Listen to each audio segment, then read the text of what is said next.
Baik, terima kasih Ibu Zumiati. Assalamualaikum warahmatullahi wabarakatuh.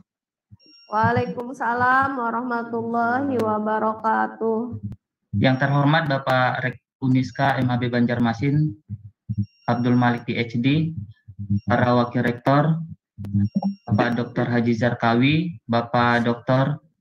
Ibu Dr. Haja Siti Erlina, Haji Izani Mutakin MT, yang terhormat Ibu Dekan Fakultas Studi Islam Uniska, Ibu Dr. Galuh Nasrullah KMR MAG, para Wakil Dekan, ada Bapak Hafiz, dan Bapak Ibu narasumber, Ibu Dr. Zubaidah Amir MZ MPD dari UIN Suska Riau, ada Bapak yang sangat menginspirasi kita juga menjadi narasumber hari ini, Bapak Zainal Abidin Mari SPDI, dan rekan-rekan saya di Uniska MAB Banjarmasin, Bapak Ibu dosen PGMI, dan para panitia, para peserta webinar Nasional Pendidikan Dasar PGMI Uniska, baik yang ada di Zoom maupun yang ada di YouTube.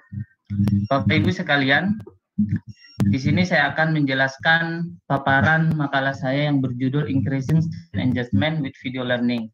Bagaimana kita meningkatkan keterlibatan siswa dengan video pembelajaran.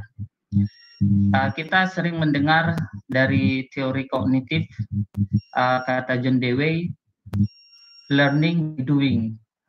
Belajar itu sangat baik dengan melakukan. Kalau kita tinjau juga dari teori Piaget, misalnya dia mengatakan semakin banyak alat indera siswa itu terlibat, maka akan semakin baik dalam mengembangkan kompetensinya.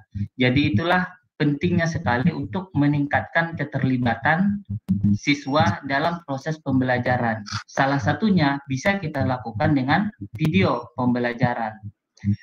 Bapak Ibu yang terhormat, namun sayangnya masih banyak ketemu di lapangan bahwa yang paling berperan di dalam pembelajaran itu ternyata bukan siswa, justru gurunya. Siswanya terlibat hanya mendengarkan, menyimak, dan mengerjakan latihan. Nah, itu tentu tidak akan bisa meningkatkan higher order thinking skill, kecerdasan tinggi. Nah, itulah yang masih menjadi masalah pembelajaran kita. Khususnya, terlebih lagi ada tantangan era new normal, di mana pembelajaran itu harus dilakukan secara daring, luring, dan belajar dari rumah. Adapun materi yang akan saya bahas pada kesempatan ini ada 4 bagian. Yang pertama, manfaat pembelajaran, cara membuat video pembelajaran, cara mendemonstrasikan penggunaan software komputer, dan bagaimana sih video pembelajaran yang baik dan efektif itu. Sama manfaat video pembelajaran. Manfaat video pembelajaran tentunya sangat banyak sekali dan sangat baik untuk melaksanakan atau membantu siswa dalam melaksanakan suatu materi yang terkait dengan prosedural. Bisa meningkatkan engagement, keterlibatan siswa dan kreativitas siswa, bisa meningkatkan motivasi dan penguasaan materi, dan dapat digunakan berulang kali, dan juga dalam konteks blended learning bisa dikirim melalui media digital. Dan tentunya video pembelajaran itu sekarang bisa dibuat sendiri dengan peralatan yang ada di sekitar kita. Terus apa manfaatnya bagi pendidik? Bagi pendidik juga sangat banyak sekali manfaatnya. Bisa melatih kreativitas, bisa didaftarkan sebagai hak kekayaan intelektual ya. Kalau bagi dosen itu hak kekayaan intelektual itu sangat penting dan bisa digunakan untuk naik jabatan. Nah, bisa melalui video pembelajaran. Dan khususnya bisa branding kompetensi pendidik. Pak Zainal Abidin Asmari, narasumber kita yang ketiga, itu sangat bagus sekali brandingnya. Sering tampil di televisi, karena memang saya lihat video-videonya juga banyak sekali di media sosial. Nah, itu kita bisa membranding diri kita dengan membuat video pembelajaran. Dan tentunya juga bisa meningkatkan penghasilan ya. Dengan orang mengenal kita, maka orang pasti akan kita berpotensi untuk diundang. Oke Bapak Ibu sekalian, terus bagaimana video pembelajaran itu bisa meningkatkan keterlibatan siswa? Caranya kita bisa mengharuskan siswa mengisi lembar kerja setelah menonton video tersebut. Kita juga bisa mengharuskan siswa untuk memberikan umpan balik pada video tersebut, misalnya memberikan komentar, menanggapi, atau menjawab suatu esai ya. Nah, bisa. Atau bisa juga kita gunakan misalnya YouTube.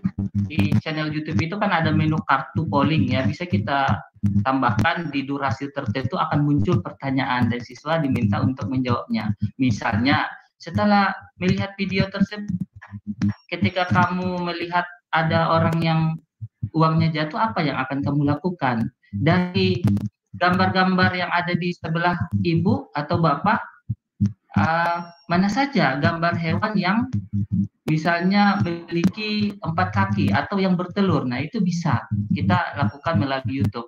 Atau lebih bagus lagi, kita menggunakan Microsoft Stream ya. Kita bisa memunculkan kuis pada durasi tertentu. Oke, anak-anak, setelah penjelasan ini, coba jawab kuis ini. Langsung muncul kuisnya di halaman video tersebut. Setelah dia menjawab kuis, baru dia bisa melanjutkan video lagi. Bisa kita lakukan dengan Microsoft Stream. Baik Bapak Ibu sekalian, terus bagaimana cara membuat video pembelajaran? Ini presentasinya akan saya singkat teorinya, nanti akan saya fokus lebih ke praktik saja Bapak Ibu ya. Oke, peralatan yang kita perlukan bisa komputer atau laptop, RAM minimal 2 GB, softwarenya bisa PowerPoint, Camtasia, StreamYard, atau software yang lain ya. Nah, hardware tambahan khusus untuk membuat video yang profesional, kita bisa menambahkan webcam eksternal ya, karena webcam laptop kita itu biasanya kurang bagus ya resolusinya. Kita bisa menambahkan lampu, lighting, supaya kita bisa di mana saja ya. Kita beli lampu yang terang, kemudian kita menambahkan eksternal supaya suaranya lebih jernih. Bapak Ibu sekalian, bagaimana langkah-langkahnya? Langkah-langkahnya tentu seperti langkah-langkah yang umum, ada praproduksi. Kita menulis skripnya dulu, seperti menulis RPP lah kira-kira. Cuma ini RPP-nya dilaksanakan dalam bentuk rekaman, bukan dalam pembelajaran di kelas ya, hampir-hampir sama saja. Kemudian kita persiapkan peralatannya. Kemudian kita tata tempat dan jadwal rekamannya, misalnya di kamar atau di mana gitu ya. Lebih mudah sih dikondisikan itu di dalam ruangan daripada di luar ruangan. Lalu kita latihan rekaman, karena tidak semua guru itu merasa enjoy ngomong di depan kamera. Ya, biasanya kan ngomong interaksi dengan orang itu ngomongnya dengan benda mati, seperti saat ini saya lakukan kan. Nah, itu berbeda sekali Bapak Ibu. Jadi biasanya ada kekhawatiran atau rasa gugup pertama-tamanya, tetapi ketika terus dilatih itu insya Allah akan mulai terbiasa. Kemudian proses produksi, tentu kita harus merekam video itu dengan menerapkan prinsip-prinsip yang ada. Bila perlu, ini opsional saja. Pasca produksi kita mengedit videonya, mempublish video, mengirimnya kepada siswa dan meminta siswa untuk memberikan umpan balik apa yang perlu dievaluasi dalam video pembelajaran yang kita buat tadi. Oke, selanjutnya demonstrasi penggunaan software komputer ya. Nah, ada 3 software tadi yang bisa kita gunakan. Pertama, cara merekam slide-slide PowerPoint disertai dengan video speaker. Nah, itu di PowerPoint itu ada menu slideshow ya, kemudian ada menu record slideshow. Oke, saya akan coba saja Bapak Ibu. Di sini ada menu slideshow, kemudian di sini ada menu record slideshow. Kalau kita pilih record from current slide, berarti kita merekam slide yang sedang terbuka. Artinya kita merekam slide per slide. Ini memudahkan juga untuk proses kalau ada slide yang kurang bagus rekamannya, tinggal slide itu yang diperbaiki. Atau kita pilih record from beginning. Kita merekam dari slide pertama. Nah, ini bisa kita pilih salah satu saja. Misalnya saya pilih record from beginning ya. Nah, ini berarti yang terbuka adalah slide pertama. Nah, di sini ada menu record untuk mulai merekam, ada menu stop kalau sudah selesai merekam nanti. Kemudian ini saya pindah dulu biar tidak mengganggu. Oke, di sini ada menu notes ya, catatan.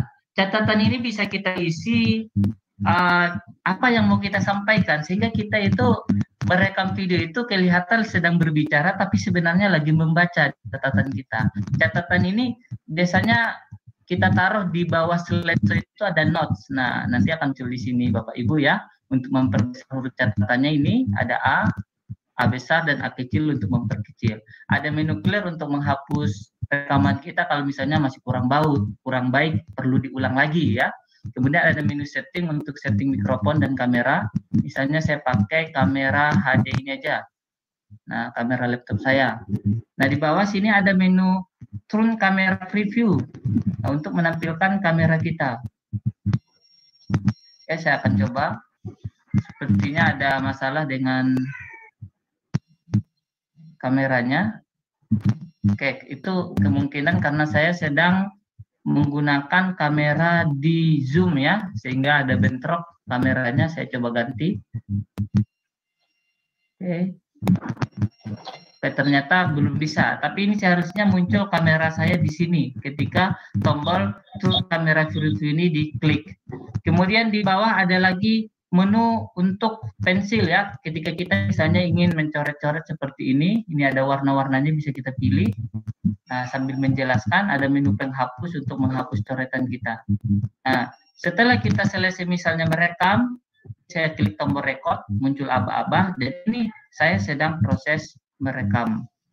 Nah, kalau sudah selesai merekam, kita tinggal klik tombol stop ya, Bapak Ibu. Nah, kalau sudah di stop, oke. Sepertinya di sini karena sambil membuka Zoom ada sedikit masalah ya. Nah, tapi tidak apa-apa. Seperti itu kira-kira penggunaannya ya. Nah, oke, kemudian ada juga materi merekam layar PC, layar komputer dengan PowerPoint. Itu bisa kita lakukan juga, baik PowerPoint 2013, 2016, dan 2019. Nah, caranya bagaimana? Kita klik aja tab insert, kemudian di sini ada menu screen recording. Ya, menu screen recording. Ketika diklik menu screen recordingnya muncul jendela seperti ini. Nah, kita pastikan kursornya terblok supaya dia ikut terekam. Menu audionya juga terblok supaya dia audio sudah ikut terekam. Kita pilih select area, kita blok semua layar untuk merekam semua layar atau sebagian layar jika kita ingin merekam sebagian layar saja. Lalu klik tombol record. Maka akan muncul aba-aba. Ketika aba-aba satu, maka kita sedang dalam proses perekaman. Setelah selesai merekam Bapak Ibu, kita tinggal klik, arahkan kursor mouse ke atas tengah, lalu klik tombol stop. Nah, maka hasil rekamannya akan muncul. Sepertinya Zoom ini melarang saya untuk melakukan rekaman, sehingga harusnya hasilnya akan muncul di jendela PowerPoint kita seperti ini.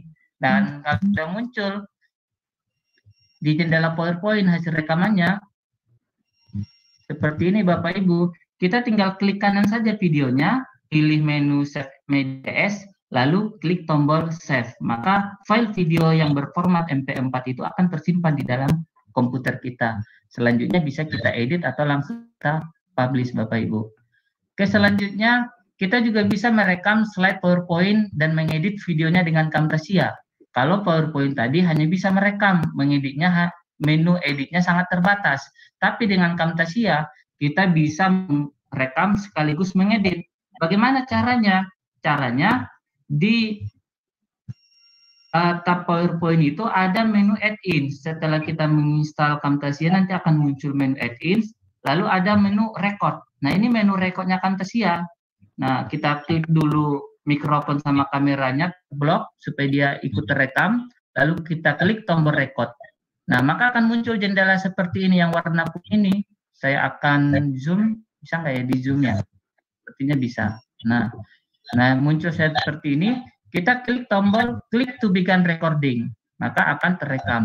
Lalu setelah selesai kita merekam, entah merekam apa gitu ya di layar komputer kita, entah membuka Microsoft Word atau program lain. Kan ini sekarang yang direkam bukan slide lagi, tapi layar komputer kita. Apapun yang kita buka di laptop akan ikut terekam. Setelah selesai terekam, kita klik tombol ESC saja, lalu kita klik tombol stop recording. Maka nanti akan muncul halaman Camtasia, halaman mengedit video seperti ini Bapak Ibu. Video kita hasil rekamannya masuk langsung ke Camtasia, kita tinggal edit. Nah, Camtasia ini sangat powerful sekali untuk mengedit video. Kita bisa memotong bagian yang tidak baik, mengedit suara yang terlalu pelan, menghilangkan noise suara-suara berisik, entah suara angin atau suara desusan. Kemudian kalau misalnya background kita, sebentar, kalau misalnya background kita berwarna hijau, kita juga bisa mengedit background kita. Ya. Kayak di sini menu Camtasia ini sangat banyak sekali yang bisa kita lakukan. Ada visual effect untuk mengatur tampilannya, seperti di sini saya contohkan, saya menghilangkan background yang ada di belakang saya, sehingga di belakang saya itu langsung file presentasi saya. Nah, seperti itu ya.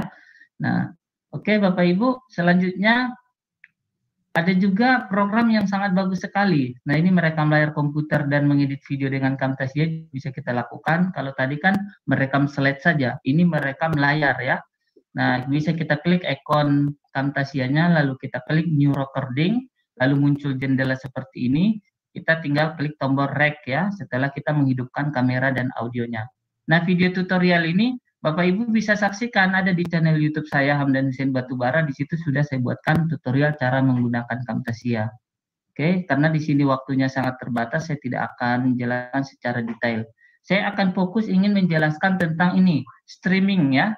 Cara merekam atau streaming video dengan StreamYard.com. Nah, ini sangat diperlukan sekali untuk kegiatan-kegiatan streaming, dan StreamYard ini bisa digunakan secara gratis dan tanpa perlu menginstal program apapun, karena kita cukup membuka aplikasi browser saja seperti Mozilla atau Google Chrome ya. Oke, saya akan simulasikan saja. Pertama kita buka dulu StreamYard.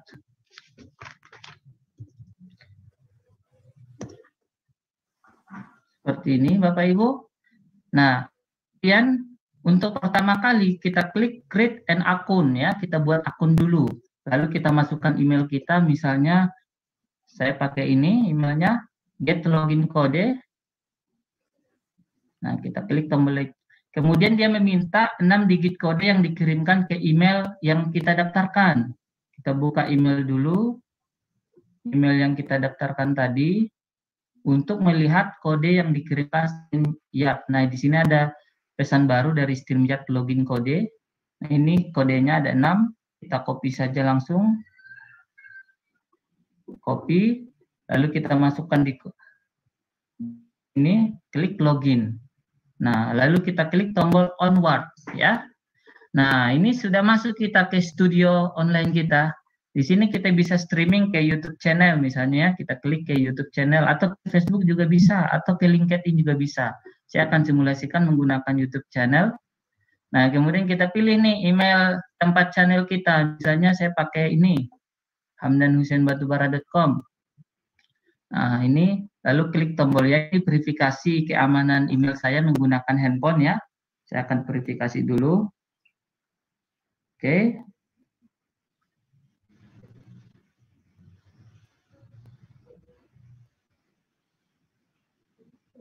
Oh, hostnya beralih ke saya ya. Saya alihkan ke siapa ini? Ke PGMI Uniska ya. Oke. Oke, baik. Nah, setelah muncul seperti ini, nah, di sini di menu destination sudah ada channel YouTube saya. Nah, tujuannya, kalau kita mau menambahkan destinasi streaming yang lain, kita tinggal klik tombol add a destination ya. Kita misalnya mau streaming ke Facebook, kita klik Facebook profil aja ya, Facebook profil, lalu kita pilih Facebook kita. Nah, kemudian kita lihat sudah ada 2 nih yang connect. Jadi saya sudah bisa streaming ke YouTube dan streaming ke Facebook. Caranya bagaimana? Nah, klik menu broadcast, klik tombol ini create a broadcast ya. Nah, saya pilih broadcastnya ke YouTube aja. Nah, ketik nama YouTube-nya misalnya Webinar Nasional Pendidikan Dasar PGMI Uniska misalnya ya. Kemudian deskripsi seperti deskripsi di YouTube ya. Nah, penjelasan singkat aja. Nah, kemudian privasinya di YouTube-nya apakah langsung public, bisa dilihat orang, atau unlisted. Unlisted itu berarti tidak bisa dilihat orang kecuali kita membagikan link dari video tersebut ke dia. Atau privat. Privat itu sama sekali tidak bisa dilihat orang lain, hanya pemilik video tersebut yang bisa melihatnya. Saya akan pilih public saja untuk contoh ya. Kalau misalnya kita ingin menjadwalkan streaming, kita centang kotak menu schedule for later, misalnya ujian skripsi ya. Ini streamingnya untuk ujian proposal misalnya. Nah ini bisa kita schedulekan ya. Nah tapi saya nggak mau schedule streaming karena ini simulasi, saya klik tombol create broadcast saja. Nah, oke. Maka saya akan muncul ke studio online-nya. Nah, kemudian akan muncul di sini menu pengaturan mic ya. Kita nyalakan mic-nya. Start cam untuk menyalakan kamera. Oh, ini zoom-nya sepertinya sedang menghalangi saya untuk menyalakan kamera ya. Nah, harusnya ini bisa. Oke, tidak apa-apa. Nah, kemudian ada menu pengaturan mic sama menu pengaturan kamera dan audio atau kita ingin menggunakan green screen. Jadi Bapak Ibu, Zoom ini ternyata sangat perlindungan security-nya sangat tinggi ya Bapak Ibu ya. Jadi tidak seperti ini, saya mau mensimulasikan saja tidak bisa di Zoom ya. Nah, kemudian nama Bapak Ibu seperti ini, kemudian klik tombol enter broadcast studio. Nah, seperti ini. Kemudian broadcast studio ini yang bisa tampil langsung di streamingnya hanya 6 orang untuk yang versi gratis. Dan di sini, oke, sepertinya ada masalah. Device not connected. Jaringan saya sepertinya ada masalah. Apakah Bapak Ibu masih bisa mendengarkan suara saya? Halo Bapak Ibu? Masih Pak. Oke, baik. Kedengaran Oke. Pak? Masih putus-putus ya? Enggak. Oke, baik. Di sini sepertinya jadi nanti Bapak Ibu di sini kalau Bapak Ibu sudah masuk, misalnya saya mengundang orang lain, klik aja tombol invite ya, invite, muncul di sini linknya, nah saya copy, kemudian share. Saya akan coba share ke gimana ya cara share-nya, chatting mana ya, menu chat ini ya, menu chat. Coba saya akan share ke peserta Zoom ya. Bagi peserta Zoom silakan klik ya link yang saya share supaya masuk ke streaming saya, klik link ini. Ya. Oke, silakan panitia atau peserta mengklik, nanti 6 orang yang akan bisa masuk ya. Silakan Bapak Ibu. Nah, sambil menunggu ada yang mengklik. Nah, di sini saya persiapkan dulu. Di sini ada banner ya. Banner ini gunanya untuk menambahkan running text ataupun overload ya. Seperti ini misalnya, selamat datang di webinar PGMI Uniska. Nah, saya klik menu scroll across supaya teksnya nanti berjalan, lalu klik tombol save. Nah, lalu klik tombol show untuk menampilkannya. Nanti akan muncul di sini teks berjalan ya. Nah, seperti ini. Nah, ini sudah tampil Bapak Ibu. Nah, kemudian kita tambahkan lagi, create banner lagi. Ini create banner. Misalnya bannernya moderator misalnya ya. Nah, klik add banner. Nah, kalau kita tampilkan, nanti akan muncul di sini tulisan moderator. Nah, seperti ini Bapak Ibu. Nah, kalau mau kita tambahkan lagi, misalnya narasumber. Nah, misalnya Hamdan. Nah, kita klik add banner. Nah, ketika kita klik show, maka moderator akan tersembunyi dan berubah ke narasumber. Kalau kita ingin beralih lagi ke moderator, ya tinggal kita klik lagi moderator. Seperti ini. Kemudian warna ini kan terlalu jelek ya, kita bisa atur di menu brand. Kita atur warnanya, misalnya saya maunya warna hijau. Nah, seperti ini. Atau saya maunya minimal aja. Seperti ini, ya bisa ya. Nah, sepertinya belum ada yang masuk ini ke studio saya. Oke. Kemudian nanti komen-komen di YouTube itu akan muncul langsung di sini Bapak Ibu secara live. Kalau misalnya saya ingin memunculkan komen yang di YouTube ke layar saya itu bisa Bapak Ibu. Tinggal diklik saja nanti klik show, lalu klik komen orangnya, nanti akan muncul foto orangnya di sini beserta pertanyaannya misalnya ya, kalau dia sedang bertanya. Nah, kalau selesai studio kita, nah di sini juga ada menu, saya lupa ada menu share screen ya, untuk men-share screen materi ya, seperti di Zoom. Nah, kemudian di sini ada beberapa pengaturan tampilan, silakan Bapak Ibu coba. Nah, kalau sudah Bapak Ibu sudah siap untuk streaming, tinggal klik tombol Go Live. Nah, ini maka akan langsung streaming. Ini sudah ada Bapak Nufatur Rahman, Rizky Amali yang sudah masuk, saya akan masukkan ya. Rizky Amali yang sudah masuk, saya akan masukkan Rahman ya. Bapak Rizky Amali yang sudah masuk, kameraman. ya. Bapak Rizky Amali. Seperti ini Bapak Ibu ya. Misalnya nah seperti ini, saya akan matikan mic-nya ya. Mohon maaf ya Bapak ya. Nah, jadi kalau misalnya saya tampilkan 2 orang seperti ini Bapak Ibu tampilannya. Kalau misalnya saya tambahkan lagi yang lain, nah seperti ini. Kalau misalnya ada narasumber yang sedang men-share screen, ya bisa nanti klik share screen.